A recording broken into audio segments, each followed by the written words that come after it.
بسم اللہ الرحمن الرحیم۔ محترم سامعین کرام، السلام علیکم ورحمۃ اللہ وبرکاتہ۔ امید ہے آپ سب خیریت سے ہوں گے۔ میں اپنے قرآن کلاس میں آپ کو خوش آمدید کہتا ہوں۔ آج کا ہمارا سبق نمبر 44، اس کا جو ٹاپک اور عنوان ہے وہ ہے اسماء موصولہ۔ قرآن مجید کے اندر اسماء موصولہ کا استعمال کیسے، اسماء موصولہ میں جو حمزہ ہے اس کو کس حرکت کے ساتھ اسٹارٹ کریں گے، یعنی کون سی حرکت اس کے اوپر آئے گی، اسماء موصولہ میں اور اسماء موصولہ مذکر اور مؤنث میں کیا فرق ہے، اسماء موصولہ کہاں استعمال ہوتا ہے اور اس کی معنی کیا ہے، یہ تمام اہم معلومات جاننے کے لیے ہمارے یوٹیوب چینل قرآن وتھ قاری عبدالجبار کو سبسکرائب کریں، کمنٹس کریں اور لائک کریں۔ ثواب کی نیت سے اس کو دوسروں تک شیئر کریں تاکہ آنے والی ویڈیو اور اہم معلومات آپ تک پہنچ سکے۔ Welcome to you all in my Quran class. Today I will introduce about اسماء موصولہ۔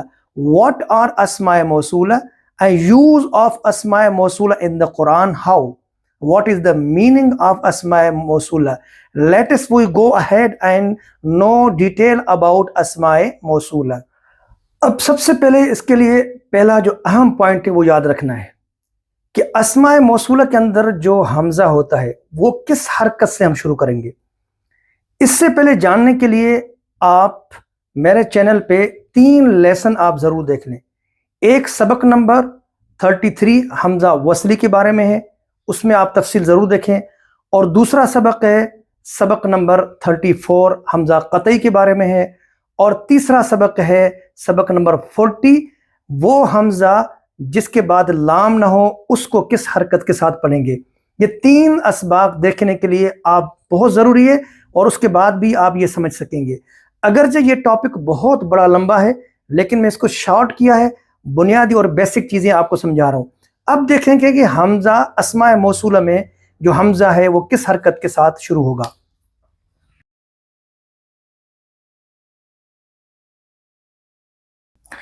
قرآن مجید کے اندر اسماء موصولہ کی جو لکھی ہوئی شکل ہے وہ اس طرح ہوتی ہے، ٹھیک ہے، یاد رکھیں یہ بات۔ جب بھی یہ اس اسماء موصولہ آپ اس کو شروع کریں گے، یعنی ابتدا یہاں سے کریں گے، تو یاد رکھیے یہ جو حمزہ ہے اس کے اوپر زبر آ جائے گی، یعنی اسماء موصولہ سے آپ جملہ اسٹارٹ کریں گے تو یہ جو حمزہ ہے یہ ہمیشہ زبر کے ساتھ پڑھا جائے گا، اور اگر اس میں وصل ہوگا یعنی اسماء موصولہ سے پہلے آپ کنٹینیو کر رہے ہیں، ملا کے پڑھ رہے ہیں، تو یہ حمزہ وصلی وصل ہو جائے گا، یہ تو گر جائے گا۔ اس لیے میں نے کہا یہ حمزہ وصلی کا سبق نمبر جو 33 ہے وہ آپ دیکھ لیں۔ لیکن یہ اصول ان کے لیے یاد رکھیں، جتنی بھی اس کی اسماء موصولہ کی اقسام ہے وہ واحد ہو مذکر ہو، واحد مذکر ہو، تثنیہ ہو، جمع ہو یا مؤنث ہو، وہ تمام کے تمام جب شروعات کریں گے تو زبر کے ساتھ شروع ہوں گی۔ جس طرح آپ دیکھیے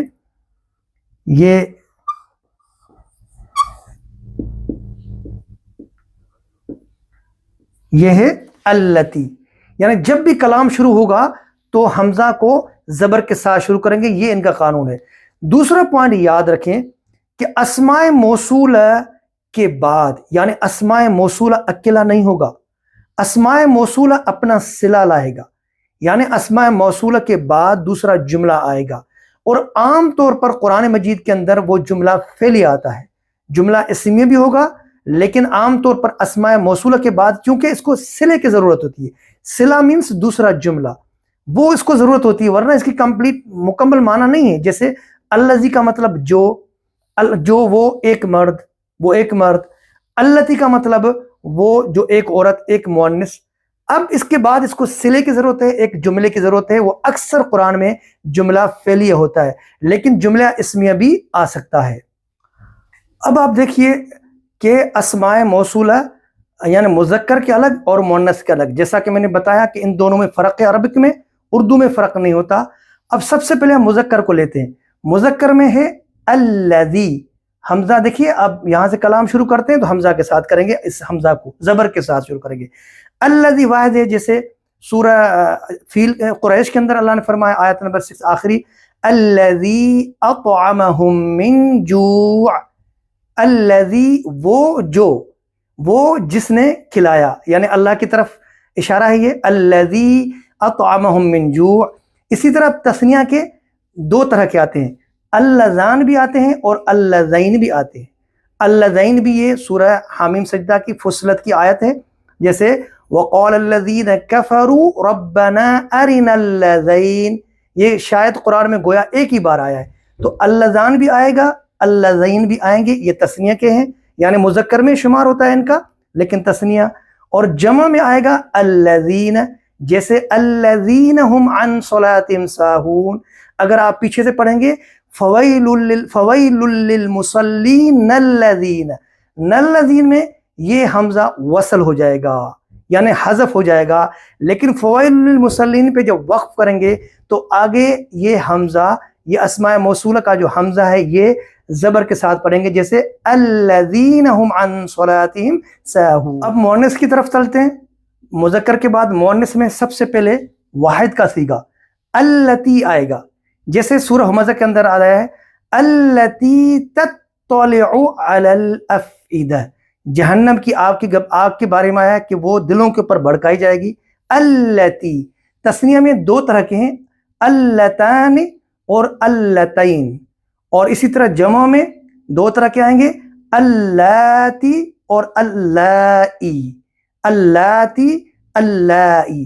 تو ان میں فرق آپ کو پتہ چلا کہ اسماء موصولہ کا جو حمزہ ہے اس کو زبر کے ساتھ، جب بھی اسماء موصولہ سے کلام شروع ہوگا تو یہ حمزہ زبر کے ساتھ شروع ہوگا، اور اس کے بعد عام طور پر جملہ جو آتا ہے وہ فعلی آتا ہے، اور اسماء موصولہ کے بعد صلہ لازمی آئے گا، اس کے بغیر یہ کلام مکمل نہیں ہوتا۔ اسماء موصولہ کے بارے میں الحمدللہ میں نے کوشش کی پوری کہ اس کو مختصر بنا کے آپ کے سامنے بیان کروں۔ آپ کو اگر یہ ویڈیو اچھی لگی ہے آپ اس کو شیئر کریں۔ اگلی کلاس تک میں آپ سے اجازت چاہتا ہوں۔ اللہ حافظ، السلام علیکم ورحمۃ اللہ وبرکاتہ۔ لرن قرآن with قاری عبد الجبار، دلکش تلاوت اور تجوید کے اصولوں کے ساتھ قرآن مجید کو سیکھنے کے لیے قاری عبد الجبار کے آفیشیل یوٹیوب چینل کو سبسکرائب کریں۔